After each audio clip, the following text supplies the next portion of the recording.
O que é a Operação Amazônia e onde ela ocorre neste ano? A Operação Amazônia é uma operação planejada para a situação tática criada, é a situação de uma guerra para a defesa da pátria, uma guerra externa, país invasor com o qual nós temos que nos defender de uma invasão. Essa operação, ela também está na doutrina atual de emprego de amplo espectro, ou seja, ela além de conter operações defensivas e ofensivas, operações características do combate convencional, mais em ambiente de selva, que é um pouco diferente do combate convencional em outras áreas, em outros ambientes operacionais, ela também, como é uma operação de amplo espectro, ao mesmo tempo que eu tenho essas ações de guerra convencional, ofensiva, defensiva, eu tenho ações de combate a forças irregulares. Então ela abrange todo esse espectro do conceito atual das operações de amplo espectro. Está ocorrendo aqui no estado do Amazonas, pegando toda a área do Rio Solimões, toda a área do Rio Negro, desde Manaus até Codajás e Moura, e também na área de Humaitá, no sul do Amazonas. Quais tropas e meios são empregados nessa operação? Muito bem, a gente está com toda a tropa do Comando Militar da Amazônia empregada, nossas 4 brigadas de infantaria de selva. Nós temos todas as nossas OM do OMDS, como o Grupo de Artilharia Antiaérea, o Batalhão de Comunicações, todo o sistema de inteligência, todas as unidades da Amazônia, inclusive a 12ª Região Militar que está envolvida na logística. Ainda nós temos a participação de tropas paraquedistas, temos todo o Comando de Operações Especiais, que veio para cumprir ações de comandos e forças especiais, também no contexto da Operação Amazônia. E todo o sistema Astros, o sistema lançador de mísseis e foguetes Astros, que veio também e está enquadrado na situação criada, está realizando o tiro real também na Operação Amazônia. Além da participação da 23ª Brigada de Infantaria de Selva, lá de Marabá, e da participação em grupo de artilharia do Comando Militar do Oeste. General, montar um grande exercício como esse, envolvendo tropas de diferentes regiões do país, como é que se dá a preparação das organizações militares e dos militares propriamente dito para participar da operação?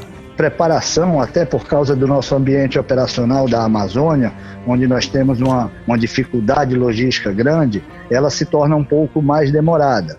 Então nós começamos a montar esse exercício exatamente no dia 28 de janeiro.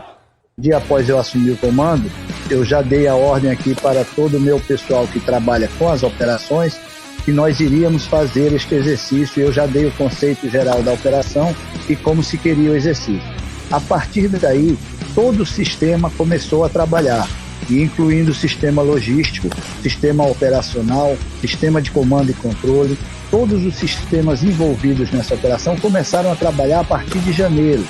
E um trabalho intenso de consecução de meios, muitos meios a gente não tinha aqui já no Comando Militar da Amazônia, mobilização de todos os meios que já existiam aqui no Comando Militar da Amazônia e todo o sistema para fazer o deslocamento estratégico dos meios que são de fora do Comando Militar da Amazônia e que são meios pesados, como já foi falado, os mísseis Astros, munição está sendo usada aqui no exercício, teve que vir também com a participação do nosso comando logístico, teve que vir em comboios, depois teve que vir através do rio, toda a 23ª Brigada que teve que vir, todos eles envolvendo deslocamento terrestre e deslocamento fluvial grande, com uma grande pletora de meios, como balsas, ferryboats e outros tipos de embarcações contratadas para levar pessoal, usando o meio aéreo também para o transporte da Brigada de Infantaria Paraquedista, para o transporte das Forças Especiais. Então, os 3 modais de transporte foram usados para conseguir fazer toda essa concentração aqui. Uma gama imensa de embarcações, de viaturas e de pranchas para trazer o armamento, tudo isso foi empregado.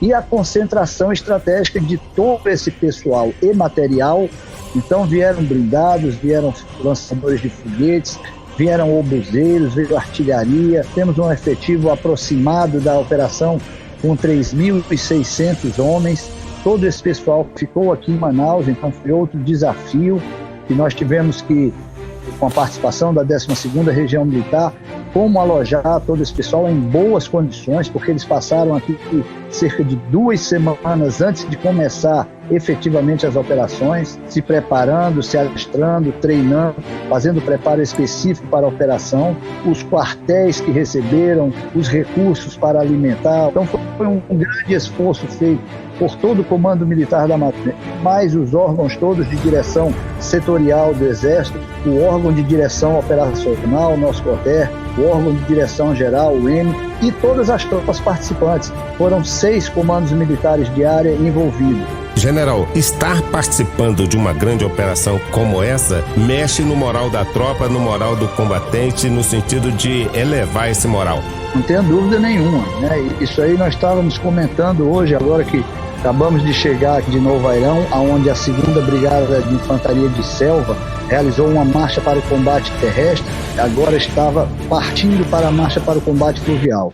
Então, uma operação desse porte, onde pessoas, por exemplo, de São Gabriel da Cachoeira, de Barcelos, pessoas militares de Tabatinga, de diversos rincões mais afastados que praticamente conhecem o transporte pelos rios, têm uma oportunidade de praticar uma operação militar em um ambiente convencional, por estrada, fazendo uma marcha para o combate por uma estrada, apesar de estarmos em ambiente de selva. Então são coisas inéditas para todos esses militares.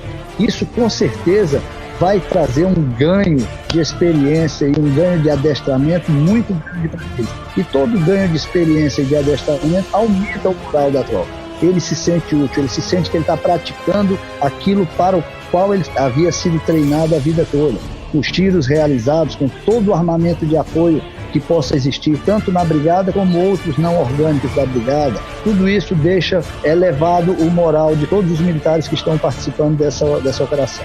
Com relação à questão da imagem e da projeção da operação para além do aspecto militar, com relação a outros órgãos envolvidos e mídia participando, como que está acontecendo aí? Tem sido uma repercussão muito acima daquela que nós esperávamos e até daquela planejada, porque nós já sabíamos que ia ter a participação de 3 emissoras de televisão, porque nós contactamos e já são companheiras nossas aqui, a TV A Crítica, a Rede Amazônica e a TV Encontro das Águas. Nós sabíamos que teríamos a cobertura dele, além de toda a cobertura do Sistema de Comunicação Social do Exército. E na mídia local ela tem saído fartamente nos canais de televisão e também nas rádios, mas isso se propagou muito e começou a sair inclusive na imprensa internacional e em diversos sites e revistas de âmbito nacional, de alcance nacional, têm publicado matérias sobre a Operação Amazônia. Então o alcance em termos de comunicação social ou em termos de imprensa tem sido muito além, inclusive, daquele planejado e do esperado. O que o senhor destacaria com relação, ainda voltando aos meios utilizados pelas tropas, e como viaturas, simulações virtuais, equipamentos, qual que é o grande destaque desta operação hoje? O exercício em si é uma simulação viva, né? Nós temos 3 tipos de simulação, a gente normalmente, ou com mais frequência, fazemos as simulações virtuais, que são usando os meios eletrônicos e sem a presença do militar. Então o exercício em si é uma simulação viva, que é a simulação que mais se aproxima do combate. Com essa possibilidade de usar todos esses meios, para dizer números exatos, temos cerca de 100 embarcações com a 2ª Brigada e 100 embarcações com a 16ª Brigada, fazendo uma grande marcha para o combate fluvial. Antes disso, eles vieram na marcha para o combate terrestre também, com mais ou menos essa quantidade parecida de viaturas, entre 80 e 100 viaturas, cada uma delas, trazendo todo o equipamento em todas as funções de combate, os batalhões logísticos com todas as suas viaturas logísticas e que agora passaram a ser embarcações logísticas, a artilharia com suas viaturas, seus obuseiros e seus morteiros, com suas viaturas características e com seu armamento característico, a engenharia também que compõe as brigadas com seu material para desobstrução, para garantir o movimento, para desminagem, tratores, etc., tudo vindo, inclusive indo agora na parte fluvial também.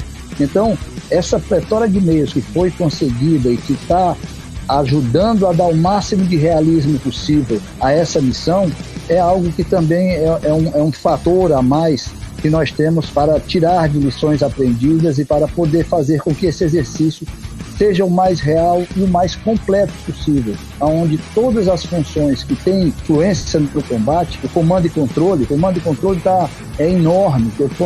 Eu tenho que falar daqui de dentro do Rio Solimões, eu tenho que falar com o Maitá e controlar as operações contra forças irregulares lá, tenho que controlar a ofensiva aqui no Rio Solimões e a ofensiva no Rio Negro. Então, a grande quantidade de meios de comando e controle mobilizada em uma área de difícil comunicação, de floresta e de rio, e está funcionando, está vendo isso ocorrer, é algo que é muito importante aqui para o Comando Militar da Amazônia. Nesse sentido, todos os programas estratégicos do Exército Brasileiro acabam sendo testados também, general. Os programas estratégicos do Exército, de uma forma indireta, estão sendo também testados, né? Todo o sistema de comunicações, por exemplo, que nós estamos utilizando, satélites e etc., tanto na banda civil como na banda militar, isso tem a ver com o CISFRON. Viaturas blindadas nós temos que, de alguma forma, e até através de recursos, o programa Amazônia Protegida também nos ajuda. O programa Guarani também, algumas lições aprendidas poderão ser tiradas do emprego desses blindados aqui na área de selva, que estão sendo feitos. Então, não diria de uma forma direta, mas de uma forma indireta, esses programas e programas estratégicos têm também participação e são testados e poderão tirar alguma lição aprendida deste exercício. Como se dá a participação de jornalistas e universitários durante uma operação como essa? Bom, no caso do exercício, nós estamos conduzindo paralelamente o estágio de correspondentes em assuntos militares. Então, eles inicialmente fizeram um estágio, uma preparação, inclusive aprendendo técnicas militares no Centro de Instrução de Guerra na Selva. Após esse período, eles começaram a cobrir a Operação Amazônia desde o início. Então, nós temos tanto estudantes de jornalismo, de comunicação social dessa área, como temos jornalistas formados dessas redes que eu já citei aqui. Então, a participação deles tem sido intensa. Eles têm promovido, dentro da situação do exercício, diversos artigos, dentro da situação criada, País Vermelho, País Azul, Ofensiva, Equipe Anda, para fazer parte do cômputo do exercício, como tem produzido artigos sobre o adestramento, digamos assim, sobre o Comando Militar da Amazônia e este adestramento de uma maneira geral. General, a vertente mão amiga do Exército Brasileiro também se encontra presente em algumas operações como essas. Alguns municípios visitados, eles receberam algum tipo de ação social? Sem dúvida nenhuma, qualquer tipo de exercício militar que nós conduzamos em território nacional, paralelamente a gente faz um apoio à população. Só para lhe dar exemplo agora, em Humaitá, nós estamos com a engenharia fazendo uma série de desobstruções de estradas que estavam tomadas por lama ou por qualquer tipo de mato. Eles estão ajudando a prefeitura lá em diversos pontos, ajeitando algumas estradas que estavam impraticáveis. A engenharia está ajeitando. Aqui no Comando Militar da Amazônia, a nossa engenharia já atuou também aqui com conserto e ajuda de algumas medidas aqui na cidade de Novo Airão. E agora, para a cidade de Moura e de Codajás, nós vamos também, paralelamente às ações que vão ser feitas lá, uma ação cívico-social levando atendimento médico para aquela população, além de outros atendimentos que são comuns nas nossas ações cívico-sociais. Então, a gente sempre procura compensar por algum transtorno, por algum barulho que possa ter causado durante a execução das operações militares. Isso sempre reforça a mão amiga do Exército Brasileiro.